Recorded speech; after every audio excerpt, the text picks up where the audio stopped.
they talking real loud. Spreading no lie, trying to bring me down. Enemies lurking, but I won't back away. Got a vision in my mind, I'm here to stay. Got my crew beside me, we rise like a tide. When the storm gets rough, we ain't gonna hide. Propaganda swilling, but it won't touch me. Only love around, that's how it's gonna be. Keep moving forward, never looking back. The truth's in the power, it's an unstoppable track. In the city lights where dreams collide, we hustle through the night, fire in our stride. Whispers in the dark can't dim my glow. With rhythm in my soul, I'm ready for the show. We break the chains, rewrite the rules. In this concrete jungle where nobody's fools. Unity sings louder than the lies they scheme. In the heart of the struggle, we dare to dream. Keep moving forward, never looking back. The truth's in the power, it's an unstoppable track. Another Queen Ahmadiyyah production. Haze on the corner, they talking real loud. Spreading no lie, trying to bring me down. Enemies lurking, but I won't back away. Got a vision in my mind, I'm here to stay. Got my crew beside me, we rise like a tide. When the storm gets rough, we ain't gonna hide. Propaganda swilling, but it won't touch me. Only love around, that's how it's gonna be. Keep moving forward, never looking back. The truth's in the power, it's an unstoppable track. In the city lights where dreams collide, we hustle through the night, fire in our stride. Whispers in the dark can't dim my glow. With rhythm in my soul, I'm ready for the show. We break the chains, rewrite the rules. In this concrete jungle where nobody's fools. Unity sings louder than the lies they scheme. In the heart of the struggle, we dare to dream. Keep moving forward, never looking back. The truth's in the power, it's an unstoppable track. Haze on the corner, they talking real loud. Spreading no lie, trying to bring me down. Enemies lurking, but I won't back away. Got a vision in my mind, I'm here to stay. Got my crew beside me, we rise like a tide. When the storm gets rough, we ain't gonna hide. Propaganda swilling, but it won't touch me. Only love around, that's how it's gonna be. Keep moving forward, never looking back. The truth's in the power, it's an unstoppable track. In the city lights where dreams collide, we hustle through the night, fire in our stride. Whispers in the dark can't dim my glow. With rhythm in my soul, I'm ready for the show. We break the chains, rewrite the rules. In this concrete jungle where nobody's fools. Unity sings louder than the lies they scheme. In the heart of the struggle, we dare to dream. All right. Hello, everyone. Thanks for tuning back in once again to the original Queen Ahmadiyyah Shakur show. I'm your host, Queen Ahmadiyyah Shakur, and this is your daily vitamins. So as you're coming in, please feel free to go ahead and subscribe to the channel if you haven't done so already. Be sure to click that notification bell and click the word all so you're notified each time Queen Goddess goes live. All right, so let's see who's in here. I see you, Mel. All right, Trail is here. Nessa G, Charlene, DJ Big Six. All right, let's get ready to get into it. I see you, Deronda, 504 NOLA. Okay, Chris B is in the building. All right, Buckhorse DC, Desmond, G from the land. All right, Albie Chill is in here. Okay, let's get into it with the people. Okay, Lawyer is here. Shout out to all of my Lawyer Royals, everyone tuned into the Queen. I see you, TC Dan. And a big shout out to my moderators, since y'all know they put in work. Okay, so everybody hit that like button. Don't forget to double check and make sure that you're still subscribed, especially if you have not been receiving your notifications. Okay, so before we get started, let's have a brief word from my sponsor at 12 Tribes. Do not buy 12 Tribes on Earth hair growth oil and hair magic elixir unless you want super healthy, gorgeous hair that grows. They have a whole line of amazing hair growth products, including hair growth leave-in conditioner spray, hair growth shampoo, hair growth spray, and hair growth butter. I'm starting to sense a theme here. They include quality natural ingredients. They smell amazing, and you can see the results for yourself. So if you're looking for healthy hair growth for your natural or relaxed hair, try 12 Tribes on Earth today.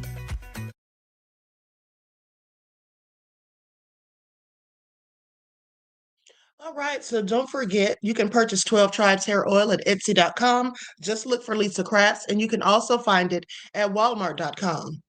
And don't forget that she sells beard oil as well.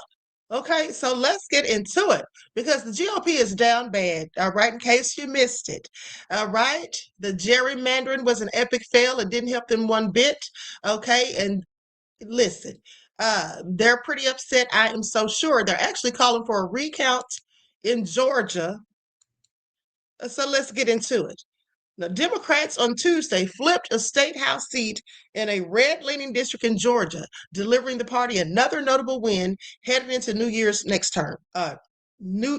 year's midterms. Now, Democrat Eric Gisler was projected to defeat Republican Mac Guest, the fourth in the special election in Georgia's House District 121. This is according to Decision Desk HQ. Now, Gisler's victory is a major upset as President Trump won the district last year by 12 points. Okay, and this is according to reports. Democrats were hopeful that they could score an upset after overperforming in a recent Tennessee special election. They also flipped 2 seats on the Georgia Public Service Commission in November, sending shockwaves through the state's political circles. Now, it was the second big win for the party on Tuesday night. Earlier, Democrats flipped the Miami mayor's office, breaking GOP control for the first time in nearly 3 decades. Honey, the GOP is losing real bad, and I know Trump is crying in the car. Now, the victories will add further wind in the party's sails as they look toward next year's midterms, where they're hoping that an energized voter base and a messaging emphasizing affordability, okay, that's the key word, will help them flip the House and potentially the Senate. Now, I want you all to pay attention because they talk about affordability. Well, who doesn't like that? Who doesn't like affordability besides Trump?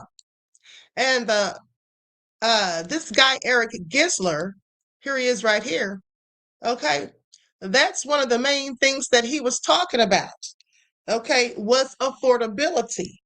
That was basically his main message, and he knows that Trump effed up. Hold on. Matter of fact, let me play what he had to say about it. Like, sub, everyone, please like and share. Thank you in advance.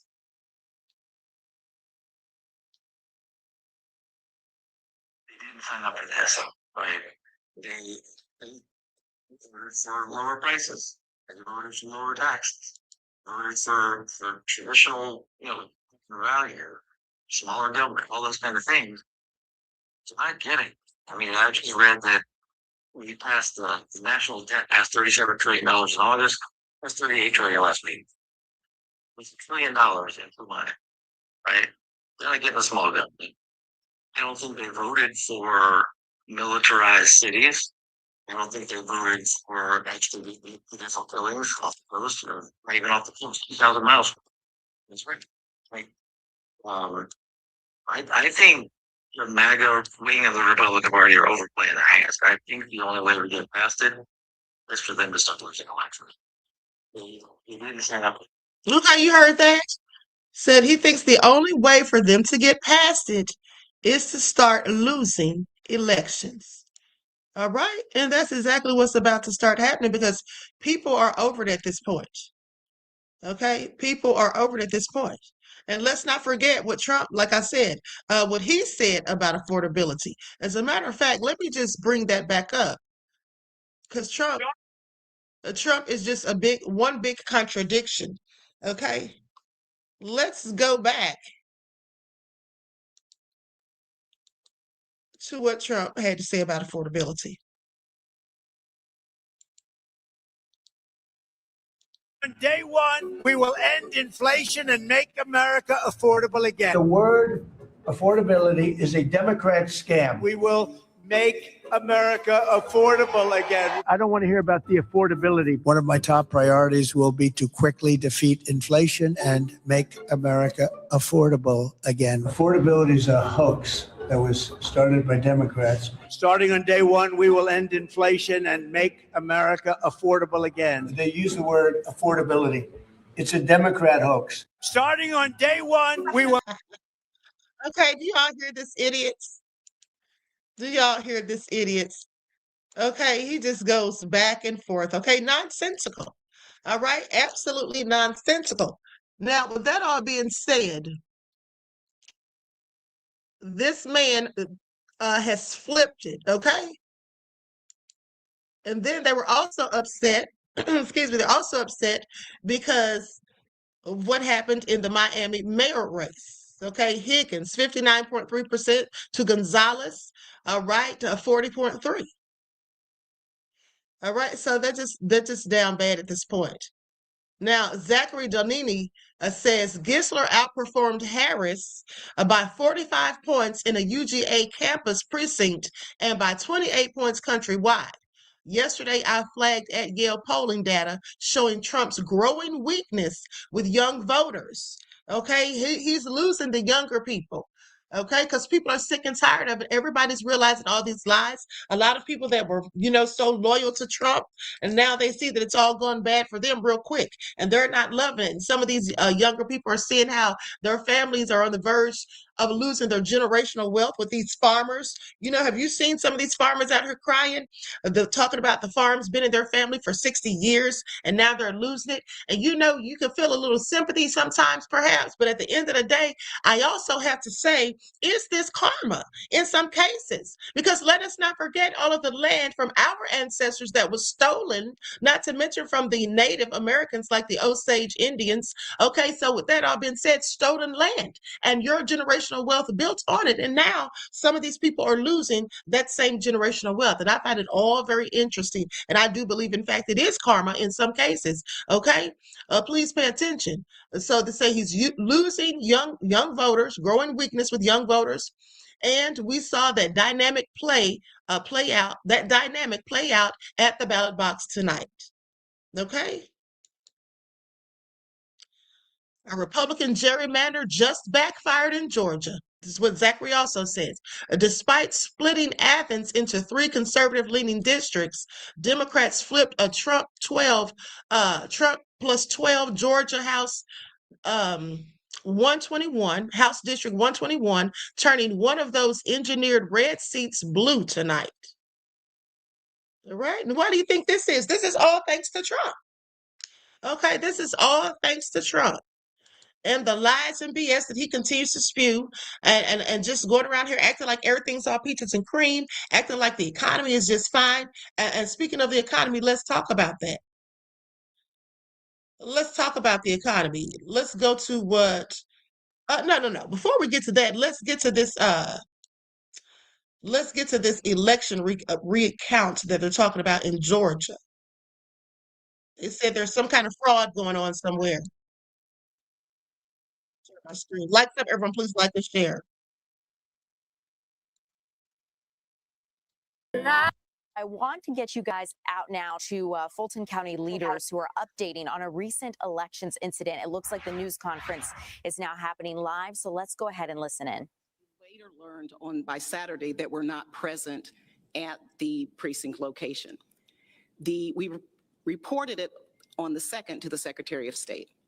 The Secretary of State is involved in investigating it, and the Fulton County Police Department are involved in investigating it. What is important to note is that our processes and procedures that were in place in Fulton County are working. We last year posted notices that said, essentially, if you see something, say something. So even if it's a worker for Fulton County, report it immediately. And that's what happened. It was reported immediately. We caught it, and we were able to take immediate action. We are in the process of working with the Secretary of State and providing more information, but that is what we're here for to talk about today. Why did we have a recount? We had a recount because there was discrepancy and irregularity in a couple of races, and that was for Atlanta Public School District 6 and Public School District 8 at large. But in order to assure the voting public and the candidates that there was nothing that was not, when we reported our results, that the election results were correct, we did an entire recount of the entire municipal runoff election. We are in the process of doing that right now, and they're finishing that up today. Real quick, this time we'll bring up Fulton County.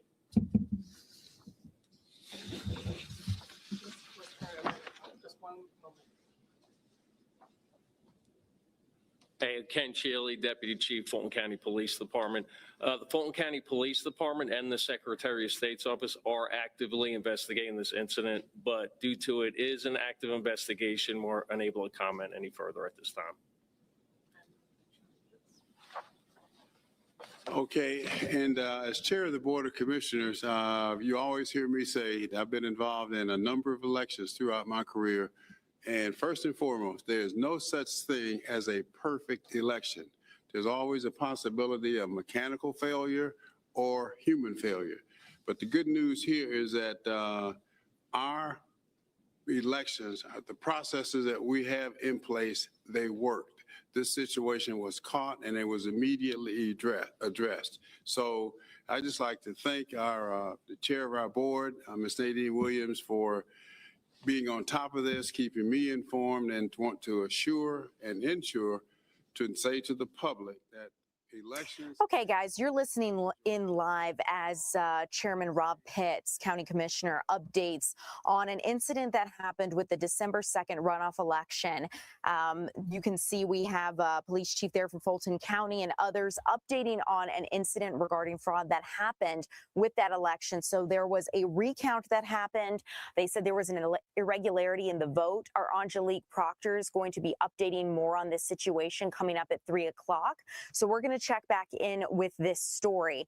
But at this point, Fulton County leaders say they were able to catch the issue and they are mitigating it and were able to do a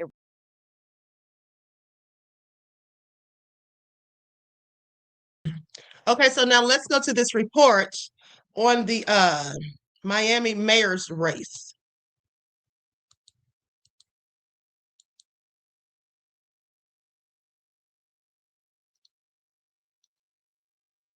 Decades, and yes, you're hearing that music correctly. A Republican has led the city of Miami from City Hall, but that streak has ended tonight, hence the election music. CNN is now projecting that the Democrat in that race, Eileen Higgins, is going to win the Miami's mayor race, defeating the Trump-backed Republican city manager, Emilio Gonzalez. This is the latest strong performance that we are seeing play out by Democrats in elections during the first year of President Trump's second term, as they've continued to ride a strong wave of momentum in these off-year races. My political sources are here with me tonight, former Obama White House senior advisor Ashley Allison and Republican strategist Brad Todd. And Brad, this is the candidate that just, I think 2 days ago, the president said it was a big and important race. He said, vote for the Republican Gonzalez, that he is fantastic.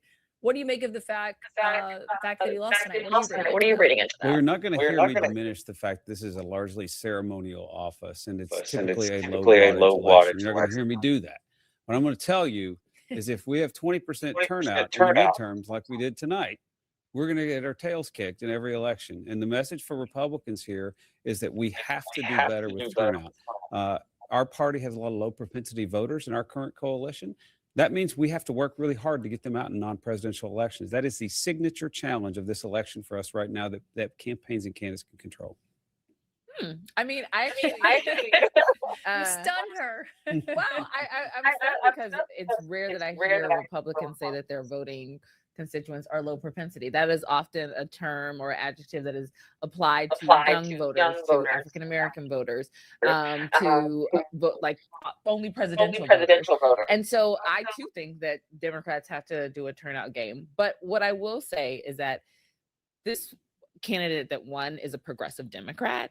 And so after the 2024 elections, I think progressives got this smear campaign done on them that's the reason why the vice president lost the presidential election. And it's just not true, because what we're seeing and the indication is that if you run on progressive ideas like affordability, like treating people with dignity, even around immigration, something that's happening in Miami and was a key issue right there, you can win.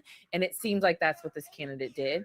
It also is telling, this reminds me of the last midterm elections, that Donald Trump's endorsement is not the thing that is going to get you over the finish line in midterm. He is the candidate that gets himself over the finish line. It doesn't mean the people he endorsed goes over. Do you think that's fair? Because there's a real question. The president saying tonight that Susie Wiles, we played the soundbite last night where she said that he's going to be campaigning like it's 2024 and 2026. Is that going to be helpful if he's out there? I think that his presence in strong Republican areas helps with low propensity Republican voters. They're, by definition, those voters are voters that like Donald Trump a lot better than they like a lot of other Republicans. And so when they hear him say it's important, that does help. But that's going to end up being in person most of the time, I think, in the 2026 midterm elections. I mean, again, this is a race with 20%, 36,000 people voted in Miami. It's not a big election. And there aren't many swing voters on either side. I don't know how many judgments about the messaging or the issues, because at 20%, there are no swing voters. But this has been a seat that has been held by a Republican for 30 years. That's if right. This was New York, I would take it. This is Miami. We're not talking the same thing, New York and Miami. You should pay attention. Losing's bad. Don't get me wrong. And that is why we bring you on for that superb political analysis. Brad Todd, Ashley Allison, great to have you. Losing is bad. All right, this morning, Democrats feeling a fresh burst of momentum ahead of the midterms, winning a pair of elections in what is considered Republican territory. CNN projects that a Democrat has won the Miami mayor's race for the first time in nearly 30 years. Eileen Higgins will also be the first woman mayor in Miami's history. And in Georgia, Democrat Eric Gissler has flipped a state house seat in a district that President Trump won last year by about 12 points. With us now, Lee Carter, a former Republican strategist and pollster, and Democratic strategist Matt Bennett. So the Florida mayor's race, people may not realize, but Republicans have held that for 30 years. Kamala Harris won Miami writ large by 1 point. The Democrat last night won by 19 points. So that's an 18-point swing there, a 12-point swing in this Georgia House district here, Matt. What do we continue to see? Yeah, this is just another in a pattern that we're seeing in 2025 of blowout wins for Democrats, some of them in really tough places, like the two last night. We won big in Virginia, which was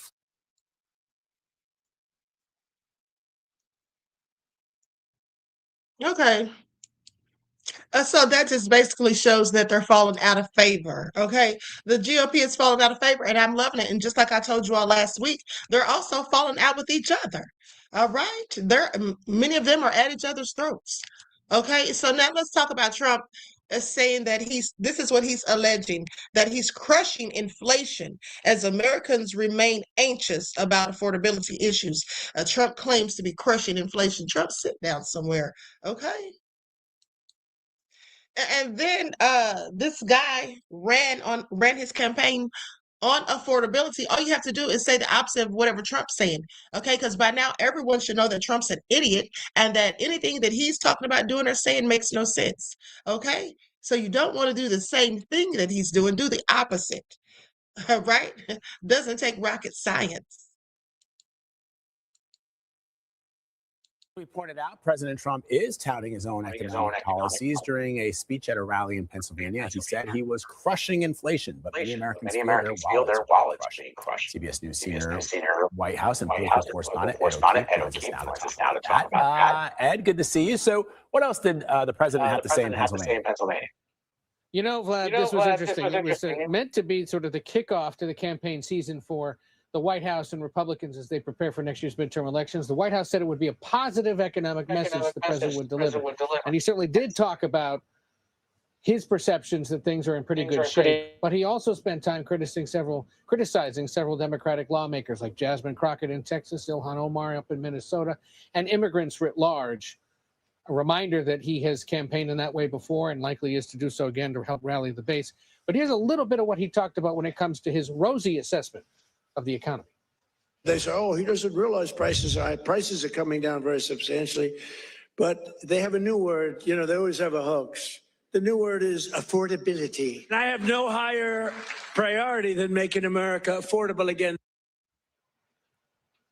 So mixed bag on prices. Overall energy prices are up 2% and a little bit more, but the gallon of gas down about 6 cents on average over the last several months. You go to the grocery store, yeah, the cost of a carton of eggs is down compared to the beginning of the year, but your ground beef, your coffee, and as one voter up in Pennsylvania told CBS News, the cost of cauliflower is up more than 50%. So people are feeling it, people are seeing it, and while the president may give himself an A++++ rating, the voters don't necessarily do so.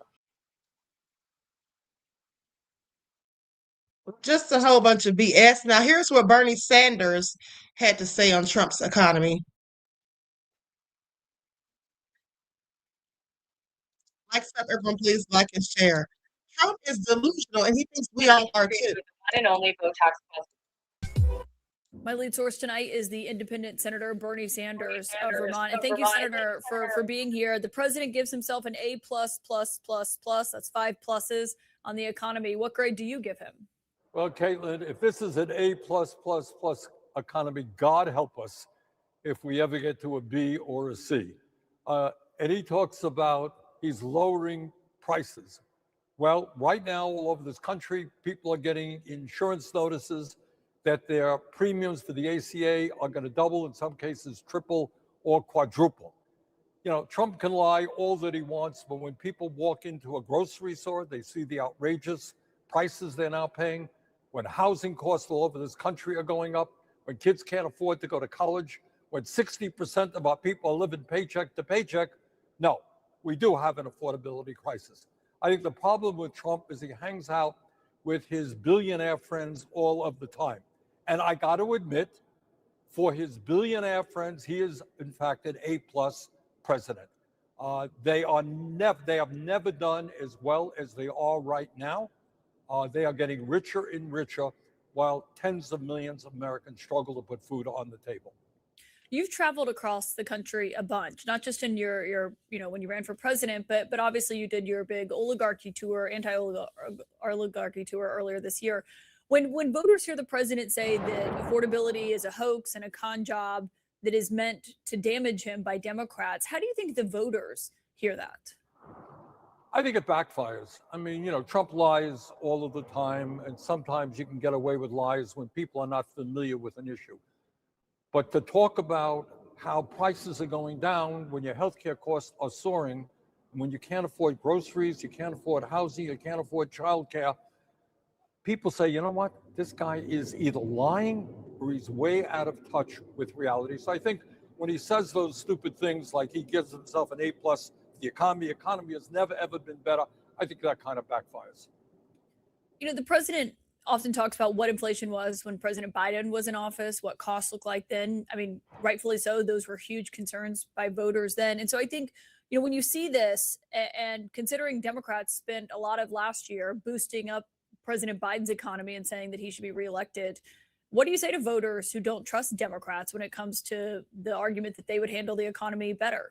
Well, as an independent, I share some of those concerns. I think the Democrats clearly have not been bold enough in a number of areas. Look, Caitlin, while Trump's big, beautiful bill is going to throw 15 million people off of Medicaid, and while this big, beautiful bill is going to double premiums to people on the ACA on average, the truth of the matter is, before the big, beautiful bill, our healthcare system was a disaster. It is dysfunctional. And the American people and Democrats have got to deal with the fact.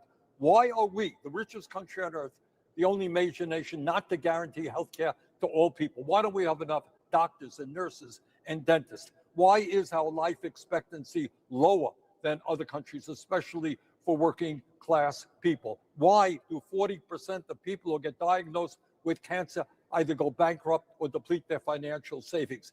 This is an insane, disgraceful healthcare system. Now, we're getting more and more support, I have to say, good news, for Medicare for all, to do what other countries are doing. Not enough. Democrats have got to jump onto that. It is disgraceful that our federal minimum wage is $7.25 an hour.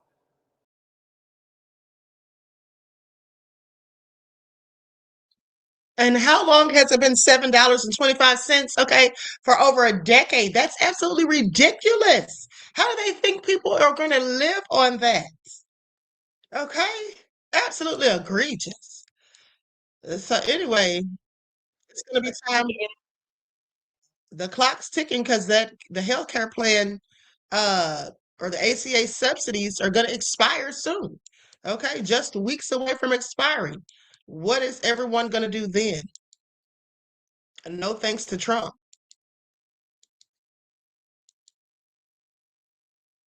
Yeah.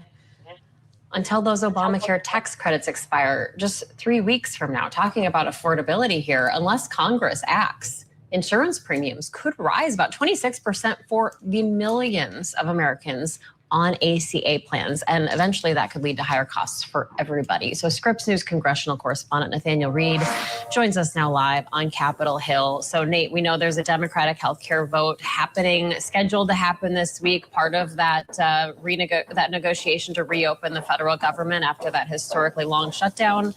What do we know from Republicans? We know there are a few plans being floated. Anything substantial or substantive that we can talk about tonight?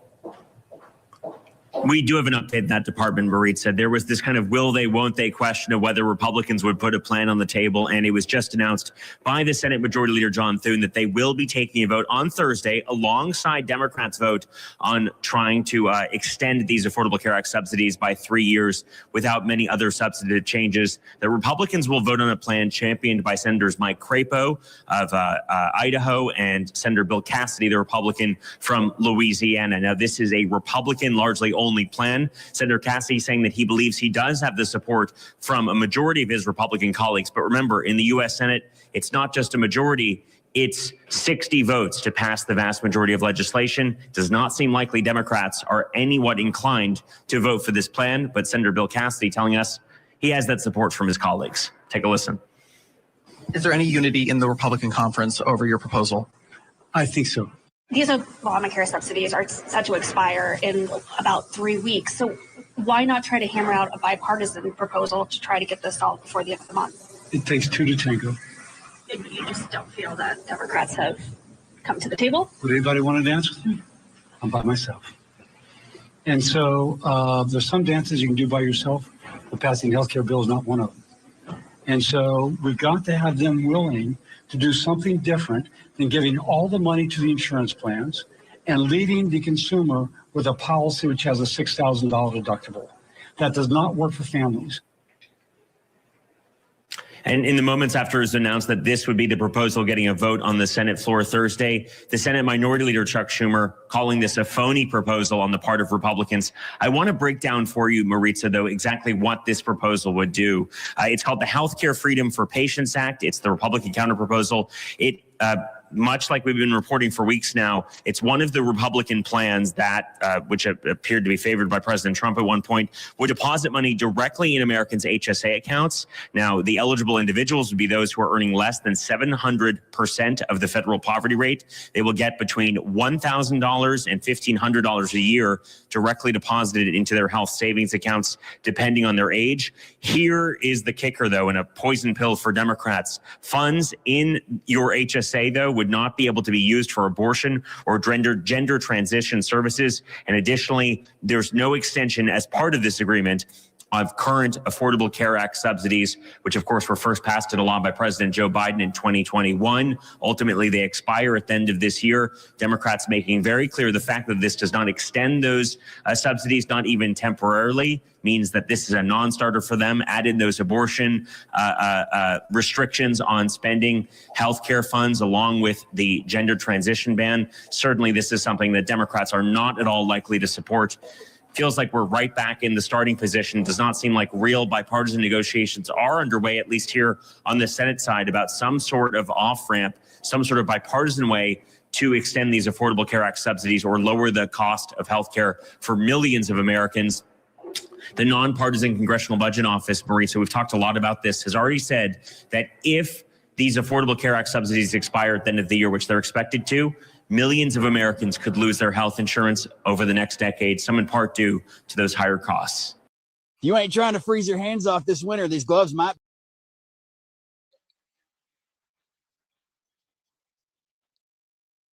Okay, so this is all bad news and doesn't seem like they have anything really set in stone as to what they can do. Now, this report says more than 20 million Americans currently rely on ACA marketplace plans and receive financial help via enhanced premium tax credits. Without action, premiums could more than double. Now, if Congress lets the enhanced subsidies expire at the end of 2025, average out-of-pocket premiums for many enrollees are projected to be more than double in 2026. Okay, they have risk of losing coverage. Analysis shows as many as 4 million people might lose marketplace coverage in the coming years if subsidies aren't renewed. Many of them would earn too much to qualify for Medicaid, but too little to afford full price insurance. Okay, so caught between a rock and a hard place, clearly. So, economic fallout beyond healthcare. They say experts warn that losing subsidies could destabilize the ACA exchanges, as well as disrupt healthcare provider funding and even contribute to job losses. Over 300,000 jobs could be affected, with ripple effects on state economies. So, in other words, for families, especially those without employer health insurance, this isn't just politics. It could mean serious financial pain or losing access to healthcare altogether. So, what the current bipartisan proposals aim to do and why uncertainty remains is a group of lawmakers recently introduced a bipartisan plan called Bipartisan Health Insurance Affordability Act. That bill seeks to extend the ACA's enhanced premium tax credits through 2027, restore protections to consumers, and crack down on drug pricing middlemen. Now, on the other side, some legislators, mainly Republicans in the Senate, are pushing an alternative proposal from Bill Cassidy and Mike Crapo. Now, that would replace the subsidies with limited deposits into health savings accounts, okay, HSAs for certain plans. Advocates for the HSA-based alternative, they argue it gives consumers more control over healthcare dollars and potentially lower cost. But many health policy experts warn such a system could shift financial risk onto the patients, especially those who are older or have chronic conditions. So while bipartisan efforts suggest there is political will, the shape of any final law is still very uncertain, and different plans would have very different consequences depending on who ends up behind them.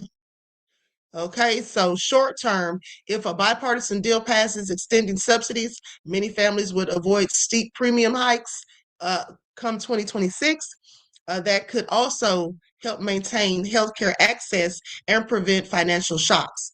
Long term, however, if insurance becomes more expensive or subsidies are watered down or replaced with HSAs, lower and middle income people, especially those who don't get insurance from an employer, could struggle, pushing some into being uninsured or underinsured. Broader effects or implications could be that higher insurance rates and coverage instability can ripple outward. More uncompensated care, increased strain on hospitals, clinics, potential job losses, economic pressure at state and local levels. Okay, so what do y'all think about all of this? This is all disastrous. Okay. This is all a hot mess. Now, the fact that there's a bipartisan attempt to address ACA subsidies before they expire at the end of the year pretty much suggests that Congress at least understands how high the stakes are, right? But the divergent proposals or the full subsidy extension versus the HSA-based alternatives mean that the final outcome could range from a big win for healthcare affordability to barely a patch that leaves many people exposed. So, what do y'all think? What do y'all think? They need to drop mandatory health insurance for the people. That's a thought. 100 interlopers and bushwatchers in the chat not hitting the like. Tell them so, sister. Okay. Alice says that this would cause more fraud. You know, I just feel like this country should actually have free health care. No one should have to be even worrying about something like this. It should not even be a thing that we're discussing. America is supposed to be the land of the free and the home of the brave and all of this, and it's supposed to be the country of the land of opportunity and dreams, right? How come we don't have free health care here? Well, I'll tell you why. Because they never wanted Black folk to be able to just have free health care. Okay, that's why Medicare pays 80% and you have to come up with the other 20. Okay, many people use Medicaid for that, but at the end of the day, the whole reason that is even a thing is because they purposely didn't want Black folk to have free health care, wanted us to have to just get sick, sit at home and deal with sickness because we can't afford to go to the doctor. Isn't that crazy? Because that also negatively impacts some of them. okay, who can't afford it. All right, but this is what people do when they're so dead set on oppressing other people. They will cut off their noses to spite their faces, okay? They don't mind if they even have to hurt themselves, just as long as they can hurt the people that they really want to do the damage to. And that's just a sad state of affairs. Okay, so now with that all being said, let's go to Trump dragging Europe. Okay? Trump is so ridiculous. He just has so much to say about everybody. Now, I don't care about him dragging Europe. Okay, in fact, I love it. But what I'm saying is, it's the way he does it. He tries to pretend like he's really not trying to say anything bad, but like he just has to tell the truth and be the voice of reason. This man is so despicable. Let's get into it. Likes up, everyone, please like and share. And then we're going to talk about how Ilhan Omar, they're trying to, alleging that she knew something about that fraud that's been going on in Minnesota. Donald Trump, because the US president has said Europe is a, quote, decaying group of nations led by, quote, weak people. Donald Trump was speaking to the website Politico after the publication of the new US national security strategy, which argued that democracy was under threat in Europe and promised that America would cultivate resistance to that trend. Well, in response, Germany's Chancellor Friedrich Merz has described some of the claims as incomprehensible and said Europe did not need the US to help save its democracies. Well, let's hear a little of what Donald Trump had to say to Politico about immigration and Europe. Europe I'm friendly with all of them. I mean, I like all of them. I have no real enemy. I've had a couple that I didn't like over the years. I actually like the current crew. I like them a lot. But and I know them very well. I know them really well. Some are friends, some are okay. I know the good leaders. I know the bad leaders. I know the smart ones. I know the stupid ones. You get some real stupid ones too. But they're not doing a good job. Europe is not doing a good job in many ways. They're not doing a good job. I want to ask They you talk about too that. much, and they're not producing. We're talking about Ukraine. They talk, but they don't produce. And the war just keeps going on and on. Well, that was Donald Trump in that interview. His comments came as the Ukrainian president expressed praise for his European allies. In a statement on X, President Zelensky said the Ukrainian and European components are now more developed and we are ready to present them to our partners in the US. Everything depends on whether Russia is ready to take effective steps to stop the bloodshed and prevent the war from reigniting. In the near future, we'll be ready to send the refined documents to the United States. Well, let's go live now to Washington and our North America correspondent, Naomi Iqbal. And Naomi, let's start with those comments to Politico, because the US president doubling down on the sort of hostile comments aimed at both Europe and some of its leaders.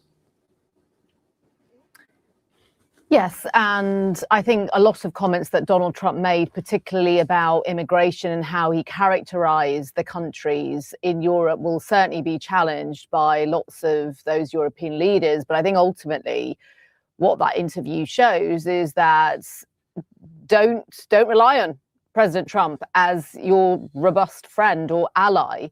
He even signaled in that interview that he would consider endorsing other political candidates in European elections who were more closely aligned with how he thinks things should be done in Europe.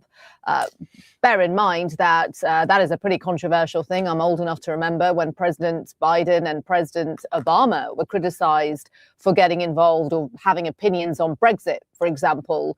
That didn't go down well with conservatives on this side of the Atlantic nor the other side, but I'm digressing there. I think, again, ultimately what this does show is that Donald Trump is not offering any kind of reassurance to European leaders, which obviously is concerning for them because it is a very precarious time. There is a momentum to try and stop the war in Ukraine. And as we heard there, as you mentioned there is this revised peace plan.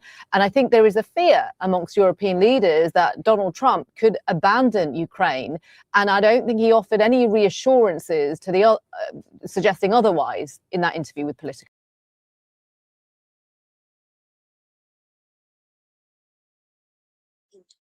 I mean, they should know by now that Trump is clearly not to be trusted. I wouldn't put it past him to absolutely abandon Ukraine because he's so used to kissing Putin's butt. Okay, so Dynamic Quality says, did you know that most developed countries in the world, including and especially in Europe, have guaranteed health care? USA is the only outlier. Yes, of course, beloved. And thank you for your insight to the topic and your contribution to the channel. Peace, love, and blessings. I appreciate you. Absolutely. And that's my point. That's why I said America's supposed to be the home of the free and it's supposed to be the place of dreams and all of that, but they don't offer free health care. And like I said, the reason is because they never wanted Black people to get free health care. They would prefer for Black people to have to be sick and struggle and just die off. That's exactly what that was. They did a whole report on this years ago.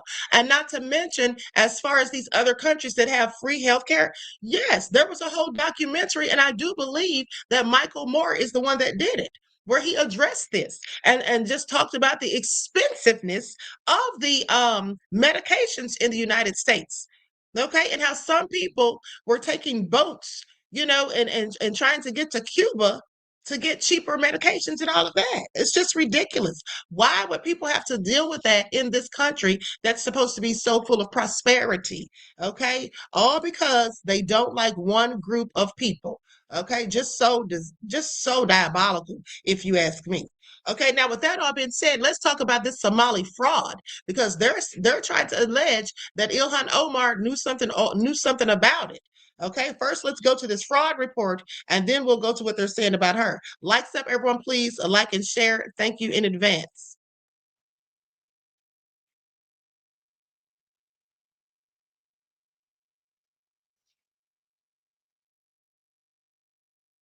Now, this is someone who's supposedly a whistleblower. They sound the alarm on the Somali fraud. 42% of Somalis in the U.S. receive SNAP benefits. And in some cases, they're trying to say that basically this is just these people being targeted, okay?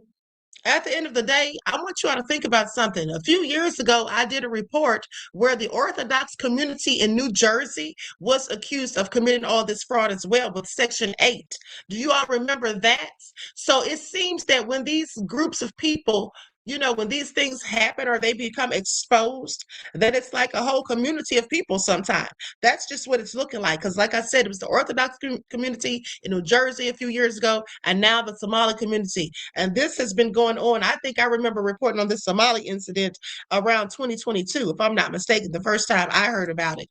Okay. But the Somalians are really mad at Black people. And we're going to get into some more of that too, because they're saying, hey, we were there for y'all with George Floyd. How dare y'all not have our backs?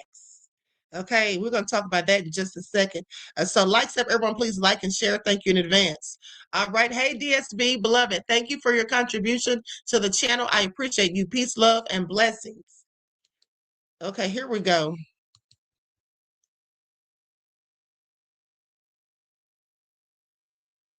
Happened in Maine, and what happened in Minnesota is Maine has far fewer Somali immigrants.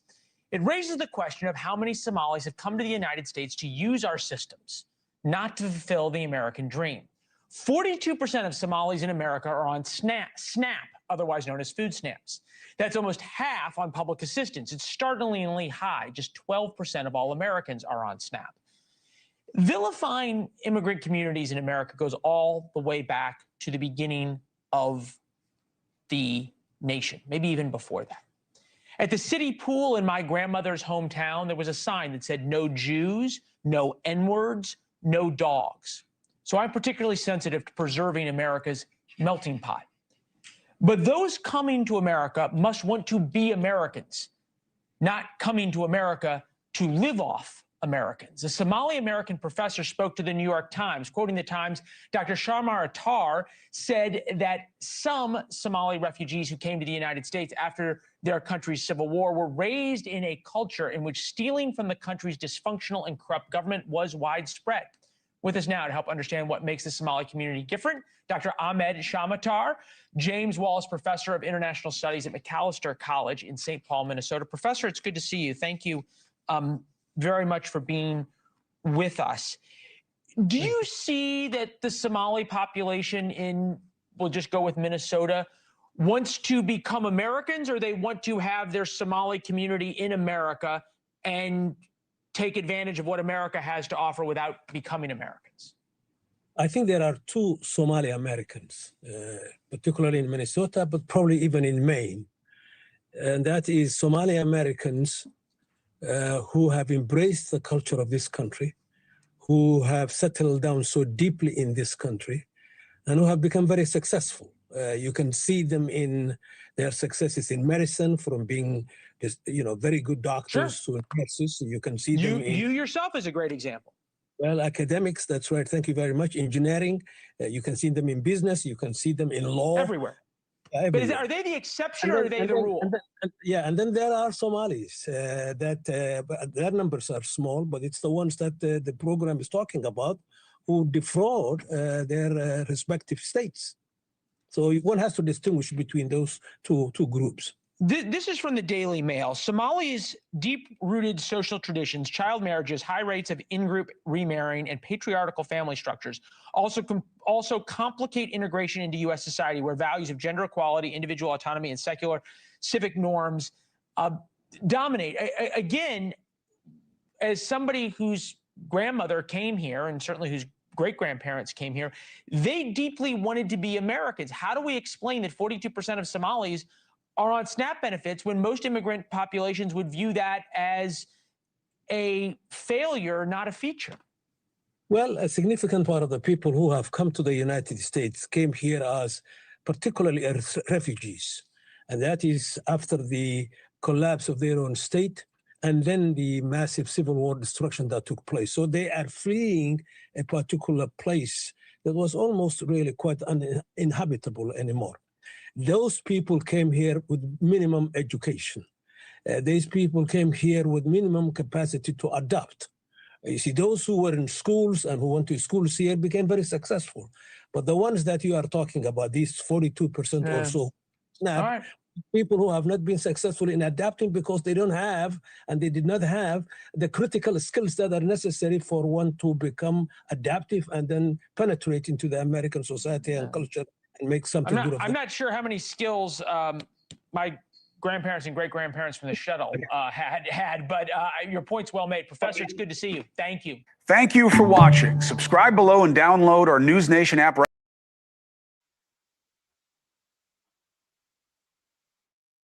Sound like he was making excuses?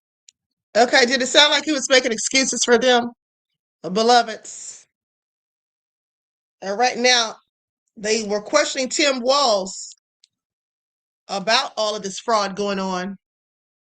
They wanted to know what he had to say about it and if he felt like he had failed to do anything about it. Okay? Well, let's go to that.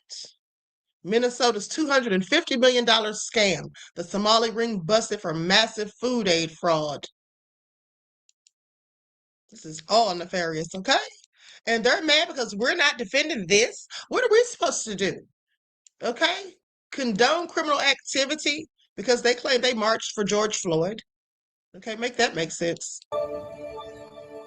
I'm national correspondent Kayla Gaskins in Washington. In Minnesota, a massive fraud scandal is gaining national attention. Federal prosecutors say at least $1 billion in taxpayer funds, money intended to feed children during the pandemic, was stolen in a widespread scheme.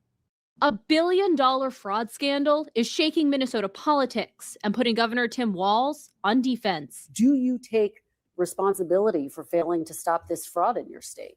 Well, certainly I take responsibility for putting people in jail. Prosecutors say over $1 billion in taxpayer funds was stolen, money meant to feed children, house the homeless, and treat those with autism. Those convicted so far are mostly members of Minnesota's Somali community, accused of billing the state for services that never existed.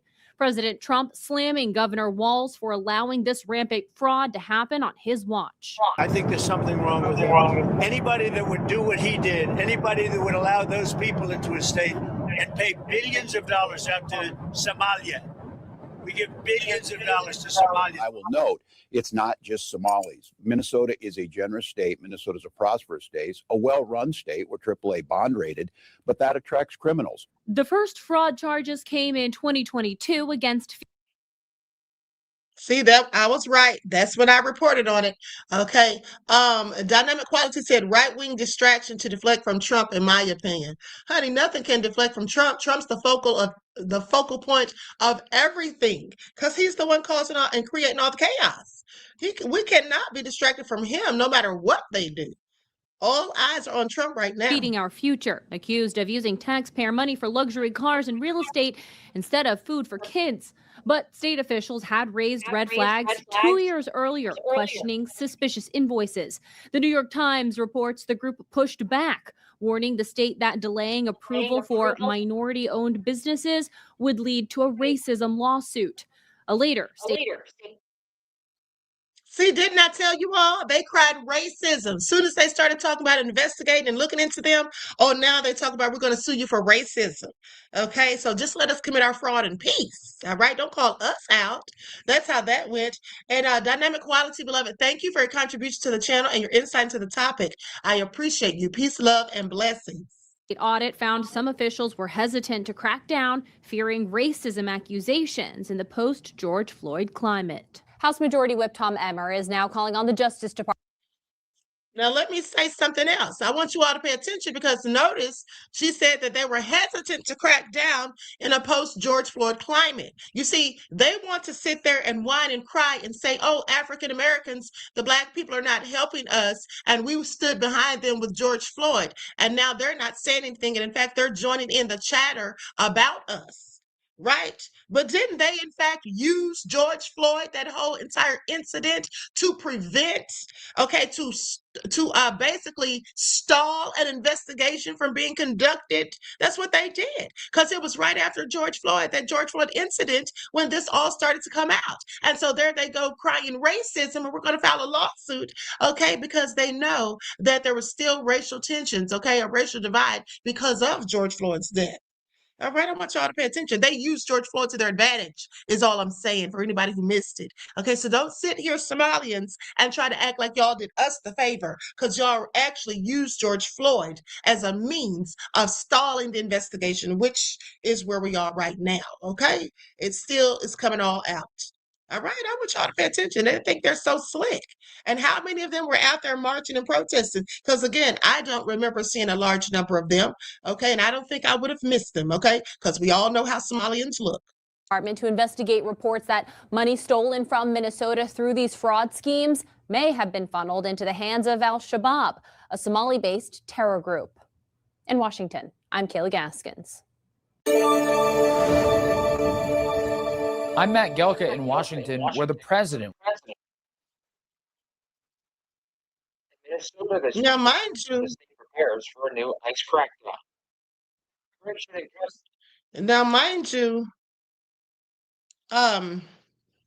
as I was telling you, they want to know what Ilhan Omar knew about all of this. If she knew anything, because they're claiming that she had to have known something. All right. They're saying that she had to have known something. And now, Lord, I hope she didn't, because if they find out she has any dirt on her hands, I can only imagine how that's going to go. So 20 past the hour now on a Monday morning, the glare of the spotlight now falling on Democratic Congresswoman Ilhan Omar. Questions popping up about what she knew and when about a massive COVID fraud scheme in her district. Talking billions, could be billions, at least 1 billion, could go higher. Mike Tobin's got more on that now. Mike, good morning to you. What do you have? Well, good morning, Bill. And as you mentioned, Minnesota Democratic Congresswoman Ilhan Omar has been in the crosshairs. She made the statement that there were insufficient guardrails to defrauded programs like Feed the Future. Speaking on Face the Nation, she defended against the fact that all but a handful of the suspects and convicts in this case are from Minnesota's Somali community. This also has an impact on Somalis because we are also taxpayers in Minnesota. We also could have benefited from the program and the money that was stolen. And so it's been really frustrating for people to not acknowledge the fact that we're also as Minnesotans, as taxpayers, really upset and angry about the fraud that has occurred. Analysts with whom we have been speaking say it's unlikely Omar would not have some exposure to the corruption. She introduced a legislation that created the program that was defrauded to the tune of $250 million. She also held a victory party in 2018 at a restaurant called Safari, owned by Salim Ahmed Saeed, a major player convicted in the scheme. I think all this will be investigated very thoroughly because there's really a national spotlight on Minnesota and all its problems. I mean, this is a scandal that is by far the biggest in state history. White House Deputy Chief of Staff Stephen Miller said on Friday the Somali fraud will prove to be the greatest theft of taxpayer dollars through welfare in U.S. history. And he says we have only begun to scratch the surface of how bad it is. Okay. Bill? All right, Mike. Fox weather tells me it's 10 degrees in Minneapolis where you are. Wind chill -2.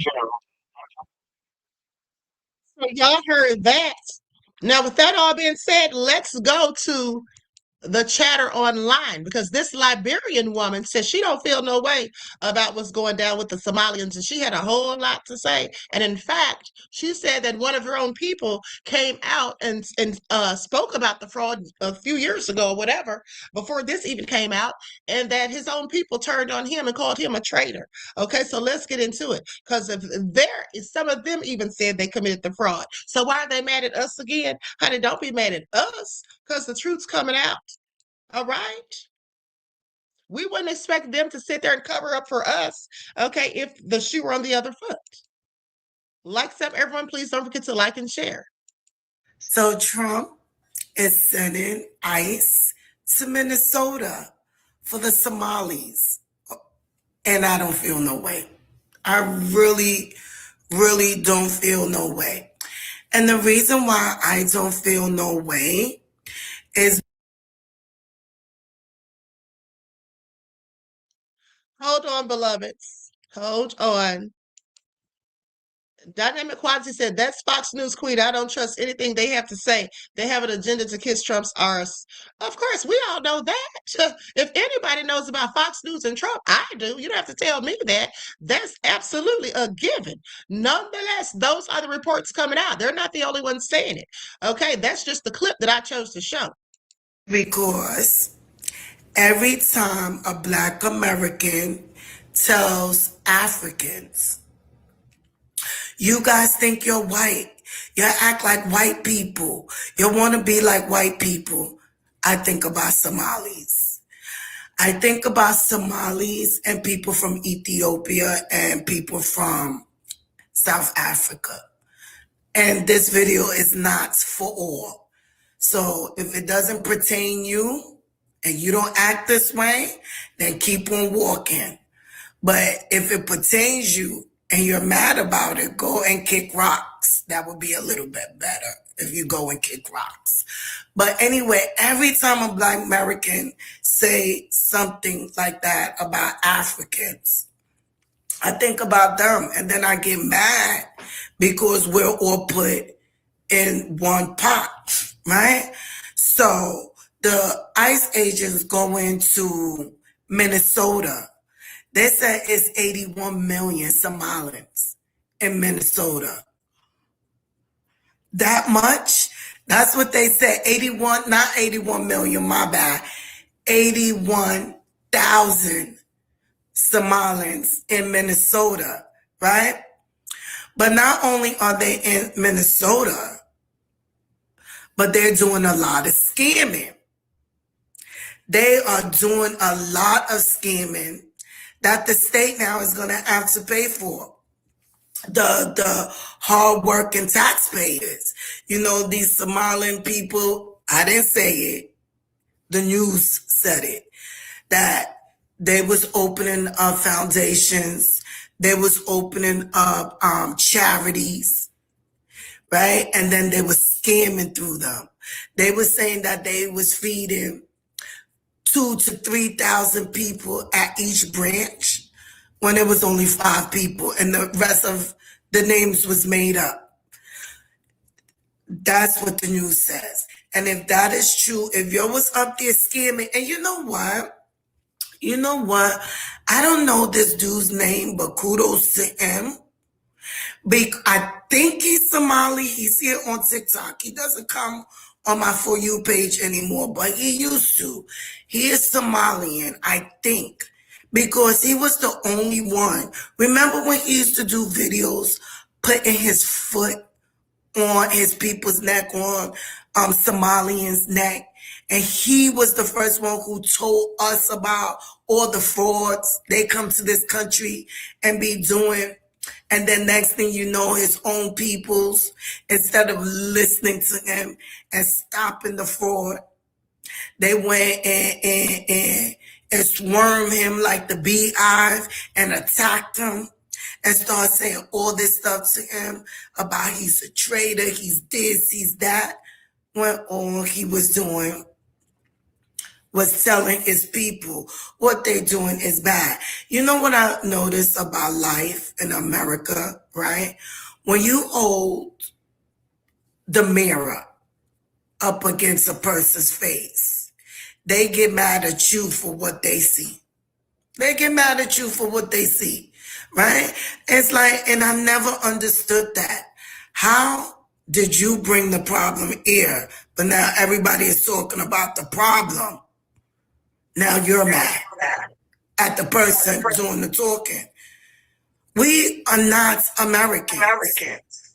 You cannot stand and think you're going to get away with it. This is why when family members be like, oh, my charity this and my charity. Okay, so I've heard enough from her. But at the end of the day, she told the Liberian community they need to stay at home and mind their business and don't have anything to do with it because this has nothing to do with them. Okay, so she's Liberian and calling out the Somalians, but they're mad at African Americans. How come they're not mad at the Liberians too? How come they're not mad at the ones of them who are calling them out? Okay, like the guy she was speaking on. Okay, but anyway, let's continue. I just find it interesting that everyone wants to get mad at us and blame us for everything when we don't want to back their nefariousness. Somalis. What's going on, Somalis? How y'all doing this morning, afternoon, or evening? Wherever you see this video, how y'all doing? Now, why y'all have so much anger and disrespect towards the Black Americans? Why? Why y'all so upset that we're not speaking up for y'all? Why? Just talk to me, Somalis. Why are y'all so upset? Why the vitriol and anger towards us and not towards the YT man? Why? That's why I don't get. Why the displaced anger towards us, the Black Americans? Y'all never liked us. Y'all never even rock with us. Just being for real, just being honest. And I'm seeing countless of videos of what y'all did in Minnesota, right? Y'all say, well, we marched for y'all doing the Black Lives Matter. I said, Black Lives Matter? Yeah, Black Lives Matter. I'm like, Black Lives Matter. George Floyd, all the Somalis, we marched in the streets in solidarity for the Black Americans or when the police unalived George Floyd. I'm like, oh, okay. I'm going to be honest with y'all.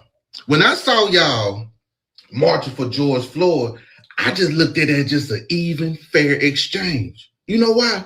On what we did for y'all. And what we did for y'all was we donated money to feed the children. This is a wet feeding center. That means cooked food is being distributed here. This is very good.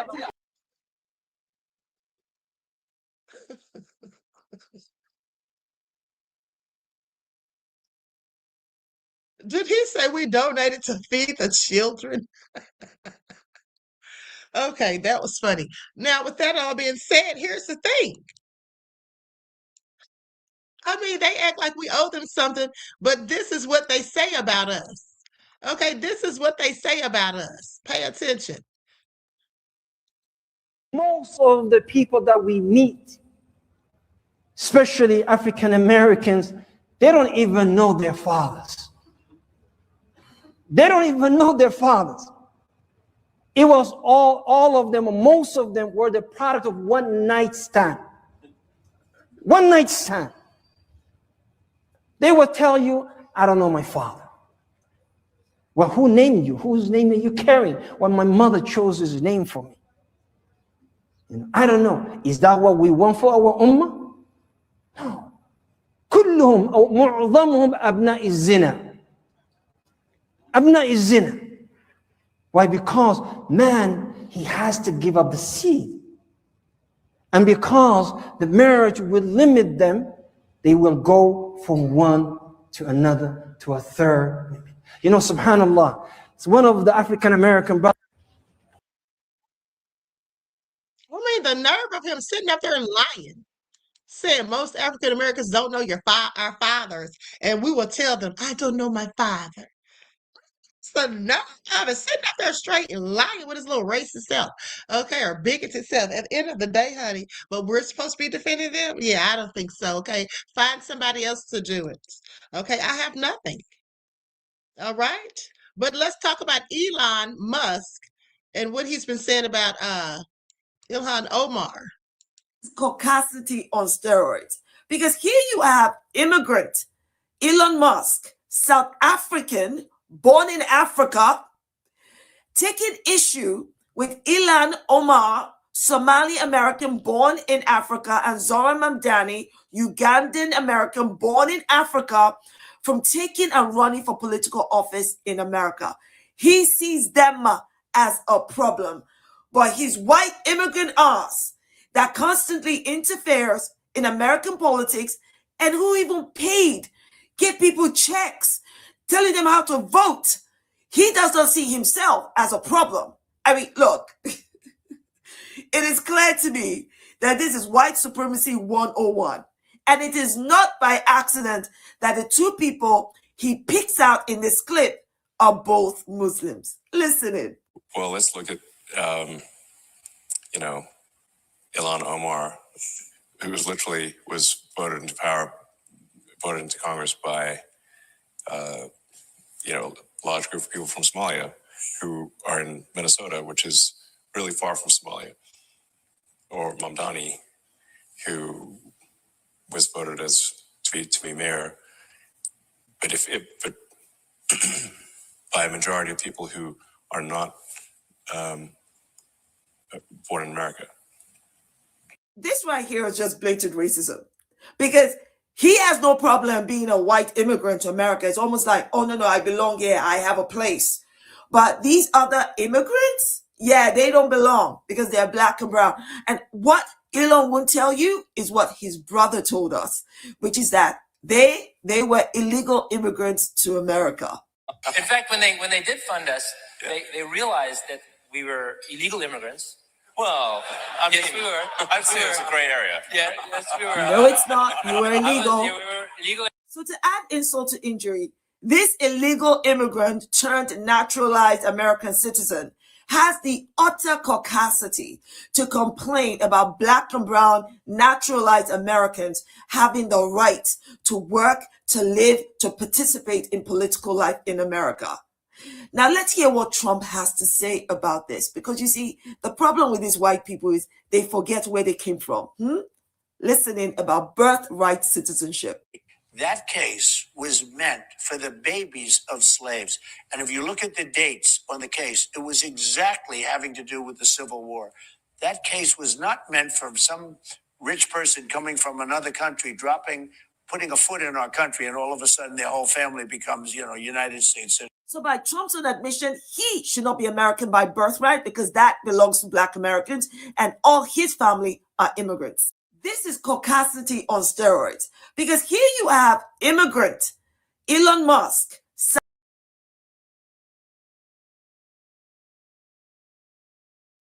Okay, so she has a very good point. The hypocrisy of it all, right? It's nothing but hypocrisy. Elon needs to sit down somewhere. Trump, like I have been told you all, we already know Trump's wife and her father and mother that came here, all immigrants. I mean, Trump's father came here as an immigrant. Okay, his mother too, please. I wanted to answer the video because I've seen a lot of people saying these things. Okay, so Somali Americans are now saying how they went out and protested with Black Lives Matter and when George Floyd happened. And they're comparing the fraud scheme to George Floyd and Black Lives Matter. Okay. Those two are completely different. First of all, no one unalived any Somali in this fraud scheme. Okay. Not one. Okay. The Somali people and the white lady who did this are not victims of a crime. They committed the crime. Do you see the difference? Do you see the difference? Okay. So George Floyd was a victim of a crime. And we all know what that crime was. I'm not going to say it because we're on TikTok. Okay. We all know what that crime was. Okay. It was horrendous. You can't get, and look, Diddy is a Black American. Okay. I mean, his whole face and a whole documentary is all on Netflix right now. If he did the crime, which he did the crime, not if he did it. Okay. So guess what? He's going to prison and there's a documentary out on him and all this other stuff, right? He's in prison. Excuse me. So the thing about it is, do you see how easily that came out of my mouth? I'm not trying to defend him, and I'm not saying that he is a victim. Okay? That's the difference between me and you. See, you want me to defend someone who defrauded the public. Okay? The public is the victim in this case. Okay, clearly not them. So I guess they feel like if they did march for George Floyd, and maybe some of them did, they likely did, but they feel like we're supposed to defend them anytime something pops off, even if it's right or wrong. Yeah, that's crazy. Okay, that's insanity. Okay, they need to sit down somewhere. But let's go to go to this sermon on the mountaintop here. In my sermon, who are you calling garbage? Like some, everyone, please like and share. Thank you in advance. And you know, the sad thing is some of these people really voted for Trump, though. Really. Some of these people actually voted for Trump. That is just so crazy. With love, but with truth, because some of our Somali brothers and sisters forgot who made them and aligned themselves with someone who despises what God designed. Many of them campaigned for the same man who called them garbage. Many of them voted for him. Many of them celebrated him. Many of them sat idly by while he was deporting brown people from other countries, hoping proximity to power would earn them some protection. But see, fearfully made people should know better than to trust a man who fears their very existence. And this is where we've got to challenge the painful divide between African immigrants and African Americans that are born here. Because sometimes our brothers and sisters come to America and try to distance themselves from black folk that are already here. They get here and say, I know black. But your black behind found out this week that you was black. Amen, somebody. Thinking whiteness will treat them differently. But watch this. Racism doesn't check your passport to see what country you come from. It doesn't ask what part of the globe you come from. Racism doesn't inquire about your tribe, about your clan, about your lineage. Racism sees melanin. It sees Africa. Racism sees your blackness. And when he opened his mouth and said garbage, he wasn't sorting through categories. He meant all of us. Come on, somebody. And here's to my black American friends who said, we're going to sit this one out because y'all voted for Trump. Amen. I get where you're coming from, but understand that though he said Somalis were garbage, he meant all y'all niggas is garbage. Can I help y'all? I'm telling you what he won't say. That's what he meant. Look at somebody and say, that's what he meant.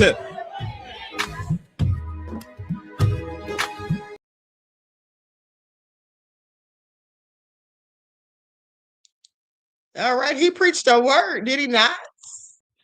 Okay. He told nothing but the truth. All right, we all know who Trump was talking about, all of us. Just like when he called the Haitians, said they had a shish hole country. Remember that? Always saying those type of things about dark folk, okay, melanated people. What do we do?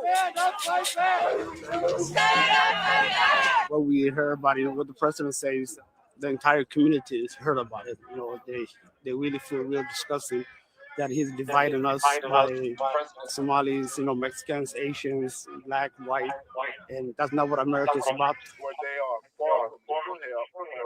And I'm not scared, you know. There's nothing to be scared of. You know, there's a constitution in this country, and we have rights, and every single one of us has rights, and we're not scared. But we have some Somali communities that are very scared, that have been here, you know, a couple of years.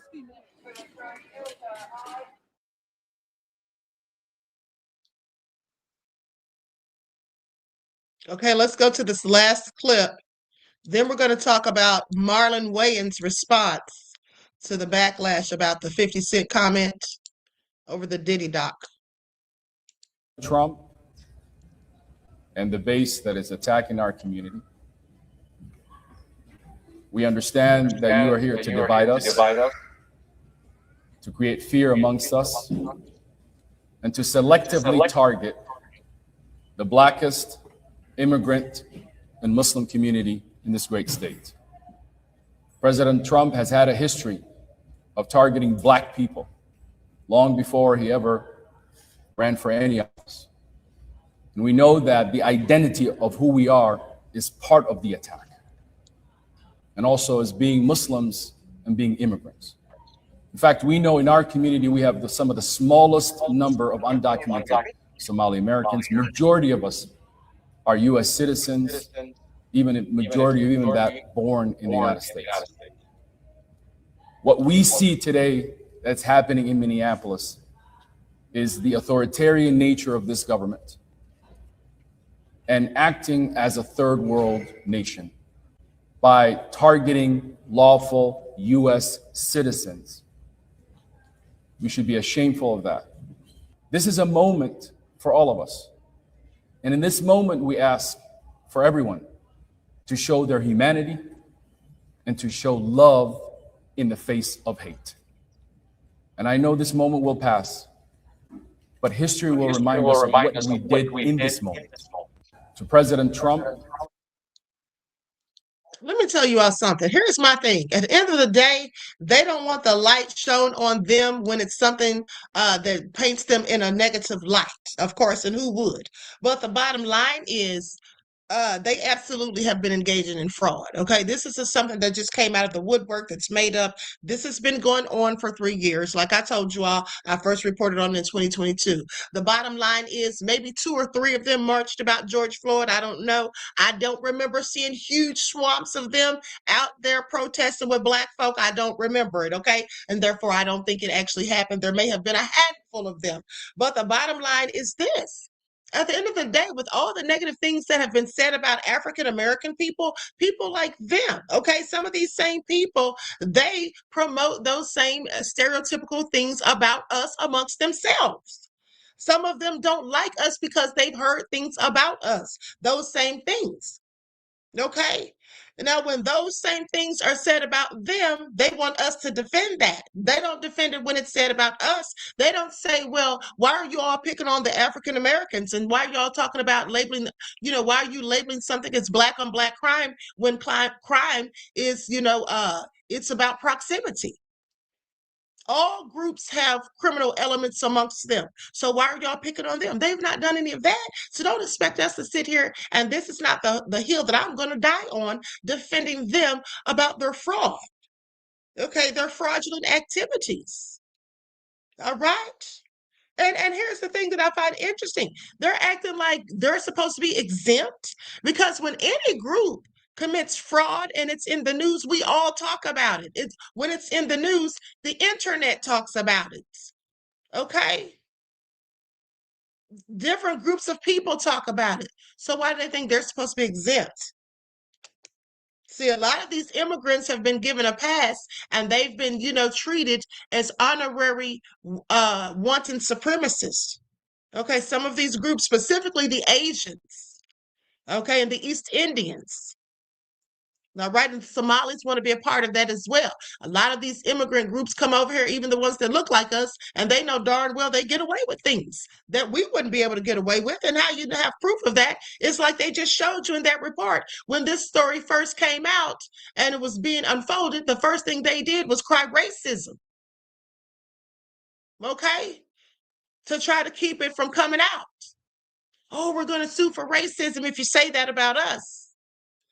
Nobody cares about saying anything about the African American community. I guarantee if we started talking about we're going to sue because of racism after we've committed $1 billion worth of fraud, nobody would care.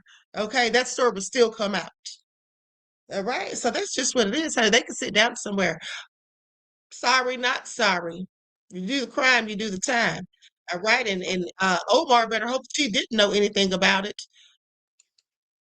So with that all being said, let's go to this video by Comedy Hype, and shout out to them where they're talking about Marlon Wayans and this whole 50 Cent thing or whatever. Marlon called 50 Cent 12 years a slave. So let's get into it. Likes up, everyone, please like and share. Thank you in advance. 50 Cent appears to be getting another round of backlash after executive producing a documentary on Sean Diddy Combs entitled Sean Combs: The Reckoning, which is streaming now on Netflix. Now, the docuseries would capture the days leading up to Diddy's arrest after he was charged with several crimes, including RICO charges, after being accused of running a criminal enterprise. Now, since then, Diddy would receive a 4-year and 2-month sentence after he would beat the mentioned racketeering charges. He currently is in prison serving his sentence. Now, part of the praise he would receive for producing the documentary, 50 Cent has attracted some negative comments for the project. Recently, Marlon Wayans was stopped by Real 92.3, the cruise show, to share his thoughts about 50's newest documentary. According to Marlon, he doesn't want to watch the docuseries and that people can craft the story how they want others to see it. He would later go on to warn 50 Cent of the karma that he could receive from it. You can create any narrative as a producer and as a director and as a storyteller. I can create a narrative. It doesn't mean it's true. It doesn't mean it's true. I can get interviews. I can do this. I can get footage, make you think this about that person. Nah, for sure, yeah. And that doesn't necessarily mean it's true. So for me, 50 and Puff have a long-term beef.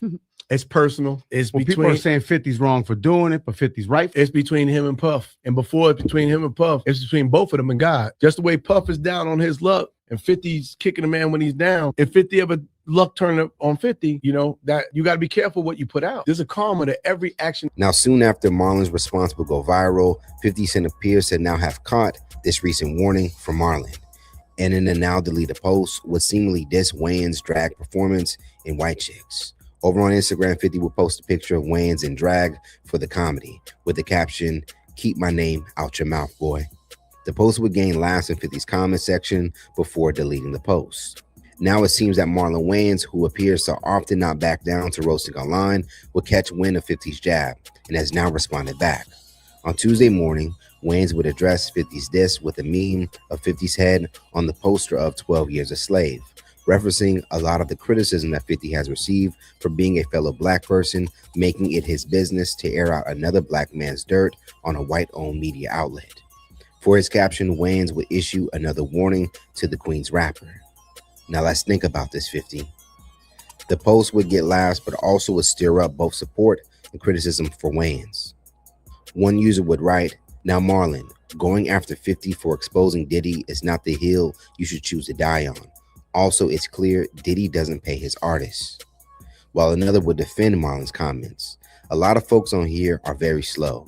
You think anytime someone brings up Diddy's name, they're defending him. Slow as F. Marlon basically said, whatever you put into the universe, you will receive, speaking about karma. YouTube his interview. He never defended Diddy. He just doesn't support that documentary because of the narrative. Another thing, the documentary doesn't support the actual victims. It's a roundtable of folks who all dislike Diddy for their own personal reasons. So what type of narrative do you think that will create?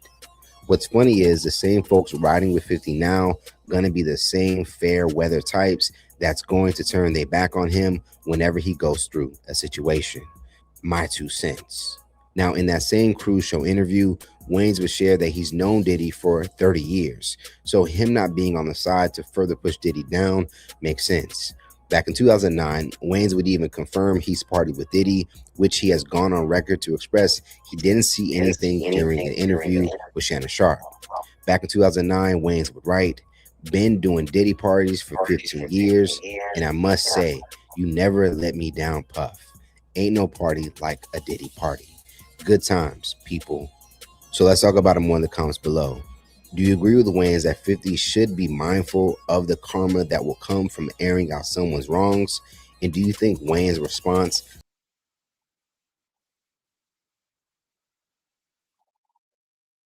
All right, so there y'all have it. Another petty beef. Marlon knows that 50 Cent's petty, and we all knew that 50 was going to have a comeback, of course.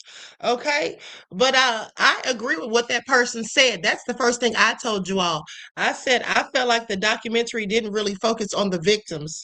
Okay, at the end of the day. And the stuff on there about the Tupac and Biggie situation, that was juicy in my opinion, but we had already heard that. That was on like at least 2 or 3 other documentaries. That whole thing with the detective Greg Kading or former detective Greg Kading, and a lot of that stuff. Gene Deal has already had said it previously. You know, it was just stuff that we'd already heard before on that part with the Tupac and Biggie thing. I really didn't think that it supported the victims so much. That was just my opinion. It was pretty good, but I wouldn't say that it was any too much different than the one that ABC or NBC, one of them did. Okay. With that all being said, Miss Mississippi said 50 is the face that the system is using to push their narrative. Good point, could be. Here's the thing. At the end of the day, Diddy doesn't like the fact that the documentary came out. I'm sure he doesn't like the fact that any of them came out. But Diddy, if he didn't pay that person who did all that video, did all those video recordings for him and all that hours of footage, and he didn't pay that person, he's a fool. Okay, I'm sorry, that's just idiotic because what did you think the man's going to do with it? I would have sold it too. Okay, I've worked and recorded all this footage and I don't get paid. Yeah, somebody's going to pay me. Okay, the highest bidder, that's where it would have been sold to. So Diddy brought that stuff on himself. All right, at the end of the day. So anywho, and then you know, some people are wondering how Mark Agnifilo felt about it, but I heard that Mark Agnifilo was when some of that stuff was being recorded, that he was right there and said that he didn't that he supposedly said some of that stuff may not have or should not have been recorded or something. That's just what I heard. I don't know if that's true or not. But at the end of the day, they said that he knew. If he did know, he should have been mad as hell because I would have. Okay. Just imagine you talking to your client and what you think is a private conversation. And then you look up and see it on the whole documentary that's #1 on Netflix. Yeah, I would be furious. Okay. I would be furious. So if he did know, I'm pretty sure he is mad, whether we hear about him being mad or not. All right. So anyway, with that all being said, Mel said that part, Queen. Okay. Miss Mississippi said, now let's see the documentary about the Abercrombie and Fitch CEO who was charged with SA. Oh, you know, that's something. I'm glad you brought that up, beloved honey. I said that from day one. I said all of these people talking about the whole Diddy debacle. Nobody is talking about that man right there. I was the first one to report on that story and do follow-ups on that story and everything. And yeah, where is the documentary about that? Because I would love to see it. Okay, I would love to see it. Maybe someone will do one. ABC, NBC, where y'all at? Okay. Okay, so now with that all being said, oh, before we roll out of here, hold on. Hold on. Let's go to what First Take had to say. We're going to go to a couple of things about Shakur. Okay, I want to play what First Take had to say, but also let's go to this clip first, and then we'll get to that. And I also wanted to show you all this video where this girl says that she was being petty after her friends pulled a stunt on her. Okay, and then we'll be out of here. Likes up, everyone, please like and share. Thank you in advance. Prove that he could one day be a franchise quarterback. I'm just saying there is clearly the potential there. No other rookie, I don't believe, has thrown for 300 yards this season. We just saw what this is his third start with no like legitimate reps apparently up until 3 or 4 weeks ago. And he does this. So this to me is embarrassing for the scouting departments around the league. Now, maybe I would throw this caveat out there because there was some reporting that made you maybe he was just completely entitled in his interview. You know what I mean? That he just didn't take them seriously and just rub people the wrong way. There was some reporting, we're not sure. But there is a great chance he would have went undrafted. I know the Ravens were looking at him as a backup for Lamar, but if the Browns hadn't taken him and their owners hadn't said, go get this kid just for the fans, he might have gone undrafted. And he steps in there and does what only Joe Burrow has ever done. He has 4 passes of 50 or more yards in his 3 starts or his 4 weeks of playing. Only Aaron Rodgers since 2000. Aaron Rodgers is the only other player to do that in his first 3 starts. And think about that includes Mahomes when he had Tyreek and was lighting the league on fire. So it looks bad. I think scouts and other teams, were they worried about Deion? That has to be on the table. Maybe he did just not blow off his interviews. That has to, I guess, be on the table. But typically, even if a kid, you don't like his attitude or some of his history, if he's got talent, you just overlook that. And I also think, Coach, for Stefanski, if he keeps playing not like this, but well, it does make Stefanski look like what were we doing the first 12 weeks of the season? Well, he proved that he could one day be a franchise quarterback.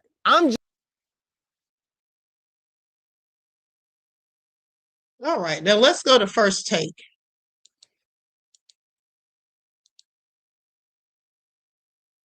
I think Shador has more than proven himself at this point. We all know it. Welcome back to First Take. Browns head coach Kevin Stefanski named Shador Sanders as the starting quarterback for the rest of the season. This announcement comes on the heels of Shador's best performance in his 3rd start as he threw for over 300 yards and 3 touchdowns in a loss to the Titans. Here is Kevin Stefanski on what he's seen out of his young quarterback. He has constantly and consistently gotten better in each one of these games and how he's approached this game. He's been working very hard, so I feel good about where his development is heading. He knows there are always going to be plays that he can be better and those type of things, but he's very intentional about getting better each and every game he's out there. All right, guys, we've all seen the Browns jerseys with all the quarterbacks crossed off on the back. Like the list is long. It's got 3 columns. And so they're obviously looking for a franchise quarterback moving forward. Do you think Shador Sanders could be that? I think he can factor into the equation for their quarterback room beyond 2025. I do think that Shador Sanders can help himself by what we see over the last month of the regular season. And what we got on Sunday against the Tennessee Titans was huge.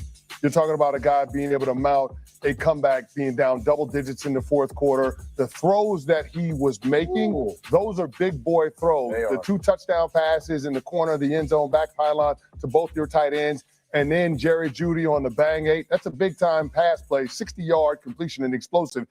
The Cleveland Browns passing offense has been missing that for years.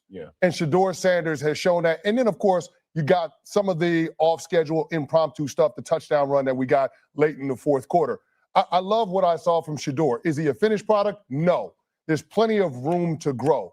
But I do think as we get ready for a quarterback class that isn't as strong as we initially thought it would be in 2026, having Shador Sanders as your bridge option until you find out what's definitively next is not a bad way for the Cleveland Browns organization to go. Yeah, I agree. Listen, I mean, we're talking about watching J.J. McCarthy, basically his rookie year, right, this year, coming off the injury that he had. We're talking about he just played Cam Ward, right? I mean, and you look at both those quarterbacks, like the trajectory, he's a 5th-round quarterback, so we probably talk about it a little bit different. But listen, the progress he's already shown, and I said this a few weeks, he has earned his right to keep playing. Make no mistake, no one's giving him. He got the opportunity because of injury. He has earned his right to continue to play. He is getting better every week. And that's what you hope. You hope the next 4 weeks he shows you that same growth, right? Making sure his eyes are in the right place. He's on time, all the different things that every young quarterback struggles with, right? And so as I look at this, I'm excited about the way he's played. He's definitely earned his and so when you earn your right to start, you earn your right to continue next year doing the same thing. What do you think, Stephen A? I would say this to you. I think that, you know what, he's earning his stripes and he's getting better, and I applaud him. I don't want him in Cleveland because I don't think that the coach there wants him there. I mean, there's no excuse. I mean, I understand that the first 2-point conversion, he fumbled the snap. The second one, you're going to take him out of the game for some wildcat with Quentin Judkins or whatever? What the hell is that about? You know what? You have nothing to lose. Your goal is to do everything that you can to find out what this kid is made of in every situation imaginable, because you're not going anywhere this year. The season is over. Why would you take him out? For what? You understand? For what? Especially when you were looking to potentially throw the football. You want your quarterback in there, a guy that's passed for over 300 yards in the game, for crying out loud. I don't know what the hell Kevin Stefanski is doing. This is not the first time he's done this with this kid, and it makes absolutely no sense whatsoever. I think that Shedeur Sanders has the potential to really, really thrive in the National Football League. I don't believe it should be in Cleveland. I think the Browns, under the stewardship of Kevin Stefanski, who's a 2-time coach of the year, nobody here is questioning the man's coaching acumen.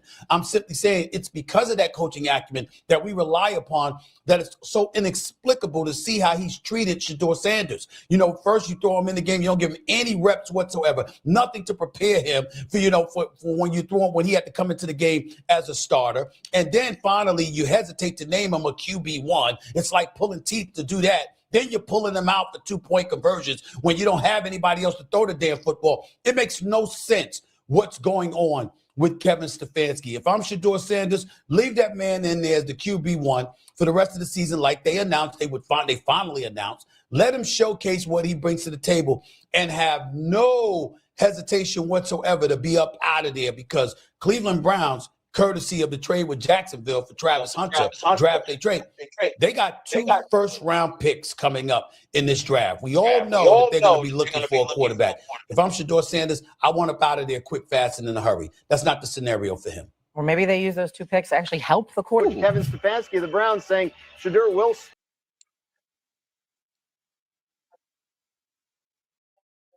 Okay, so that's just all a load of BS, like we have been saying, okay? We've been saying it. Sabotage and hating is going on, all right? And I wouldn't put it past them if Stefanski is still there, to absolutely even get another quarterback, okay? Rather than drafting people that would help to enhance Shedeur's game, all right? That'll be too much like right. It's not going to do that. Okay, so before we roll out of here, I want y'all to see this video, honey, because this girl went on a trip with some fake friends, is what I call them. And she paid for everything, and it didn't turn out so well. Okay? That's right. Mel says Shedeur got to keep shining. Hold on 1 second, beloved.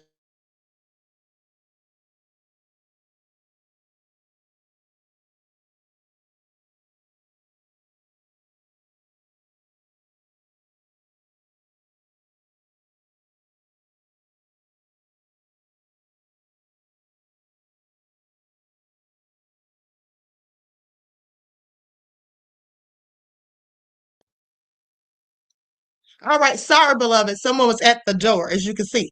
Okay, so now I'm going to go to this video. As I said, the young lady went on a trip with some friends, and she paid for everything, and they were supposed to pay her back when they got there. Let's get into it.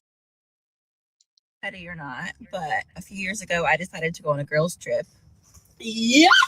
And I said, okay, to make things easier, like I'll put everything on my card and you guys just pay me back. So we booked this like almost 2 months in advance. And all I told them was, make sure you pay me back. Like, I don't like to think about money. I don't want to worry about it. I don't want to ask for it. Like, do the right thing and just pay your part like before we get there, so it doesn't make anything weird. And so, the day of the trip finally arrives and not one person has paid me back yet. So I was like, okay, maybe when I see him in person, because we're all riding together, that, they'll pay me back. So we get in the car. I don't say anything. Everyone's, you know, turned up, having a good time. Still nothing. I'm like, okay. So we're pulling into the hotel. And finally I was like, hey, y'all, like, no one paid me back yet. Like, it wasn't cheap. Like, just the room was over $2,000. Like, it was a suite. Like, it wasn't cheap. And I prepaid for like dinner reservations and like all the events that we were going to. Like, I paid for everything up front. And so they're like, oh yeah, we just got to go to the ATM. We got you. Like, all of them were on the same page. And I'm like, oh, okay, bet. But that works. That's fine. But I mean, I have Zelle or whatever, but it's whatever. So we get to the hotel, we check in, and still nothing. So we go downstairs, and she, one of the girls is like, you know, I want to go get something to wear for tonight. And so we go to the little mall. It's like everyone's shopping. Victoria's Secret. They're going to H&M. Like, still, no one has paid me my money back. So I was like, all right, bet. I'm not asking again. I'll ask once and that's it. I'm not asking again. So that night I had reservations for this really, really nice spot. And so everyone gets super dressed up, and we go to dinner. And like 20 minutes in, I'm like, hey, I'll be right back. I went back to the hotel room. I changed into some sweatpants. I packed up all my shit, went down to the front desk, and I said, I am checking out of room, blah, blah, blah. And no one's allowed in there because I'm the only name on the reservation. I canceled all the reservations that we had. I canceled all the events that we were going to. I took an Uber to the airport, rented a car, and drove my ass home. I don't know. Is that petty? Okay, so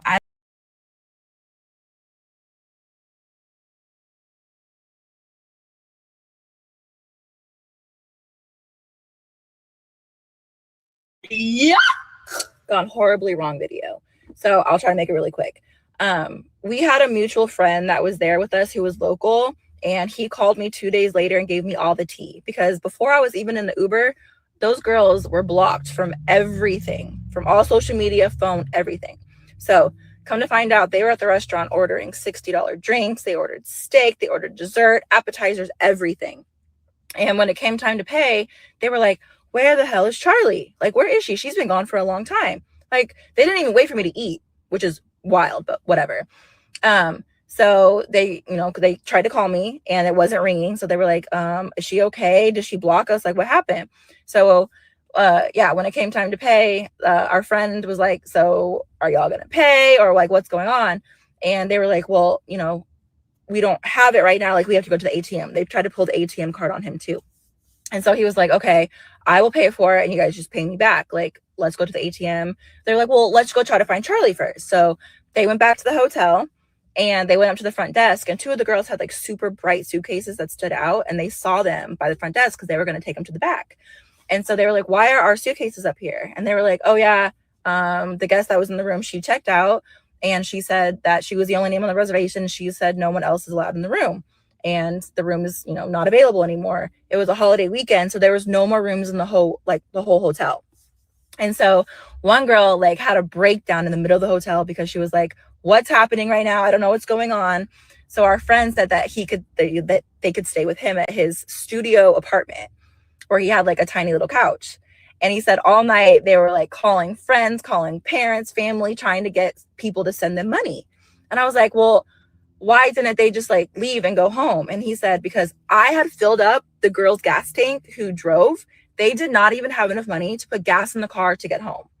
And so I was like, that is insane. One girl said she had like $23 to her name. That's all she had with her. And I was like, okay, whatever. So the next day, they went out to go get some food.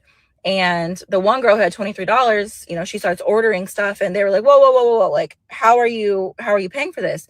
She was like, we're friends. You guys got me until we get back home, right? And they were like, no, like, we barely got it. They barely got enough money from people to get some food and to get home. And so they were like, I guess they told her, there's a McDonald's down the street with a $1 menu. Like, you're going to have to go eat that.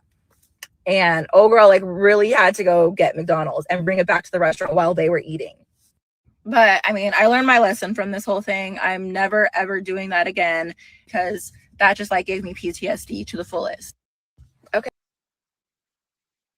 That's absolutely crazy. Okay, now I want you all to pay attention. Yes, Susan says they had no intention of paying her back. No, they absolutely did not. First of all, why are they going on a trip broke? One of them had $23. They didn't pay for anything on the trip, didn't even put gas in the car to get there. And you mean to tell me they still were broke? How do you go out of town with no money? And then they were in there ordering up $60 plates of food and all these drinks. Didn't even have money for the food they were ordering. So was their plan that when they all got on the trip, they were going to get Charlie to end up paying for everything else while they're there that she hadn't already paid for? Because that's what it sounds like. No wonder they kept saying, "Where's Charlie?" while they're sitting there eating and drinking and being merry. They are users. Okay? Beware of people like that. They're nobody's friends, not even each other's. Okay? That was all crazy. All right. I know their face was so cracked when they got back to that hotel, thought they were going to be living lavish. And you know it was a nice hotel because she said the hotel room was $2,000 itself. And so they get back and see their suitcases sitting up front. How cracked were their faces? Okay. And they better be glad that guy let them stay with him because they would have been sleeping in that darn car until they could scrounge up the money to get to where they were going. So sad. So sad and clearly pathetic, okay? Anyway, I hope you all enjoyed the live. Please like and share. Subscribe to the channel if you haven't done so already. Be sure to click that notification bell and click the word all so you're notified each time the Queen Goddess goes live. Okay, so I will see you all tomorrow, beloveds. I don't think I'll be back unless there's some breaking news or whatever. Okay, so enjoy the rest of this day. Each one teach one. That's how we grow and thrive. Do something productive, constructive, but never destructive. And always remember, beloveds, to keep the Most High first in your lives. Peace.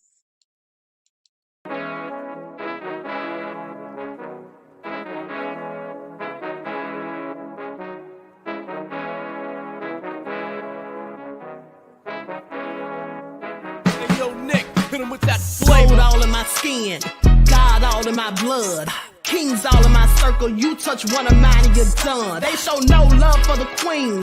Why you hating on me?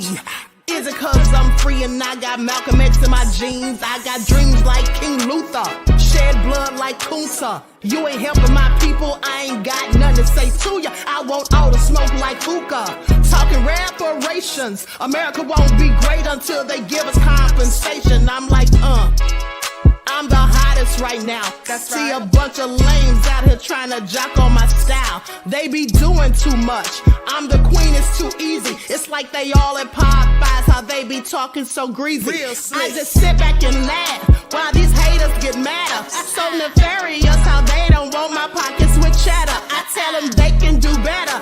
These snakes in the grass can leave a bite on your ass, cause y'all be trusting too fast. I got my foot on the gas, other one on they necks. Dropping receipts on haters, you better show some respect. I'm never facing regrets, we only facing the threats. Running through every challenge like a relay, break no sweat.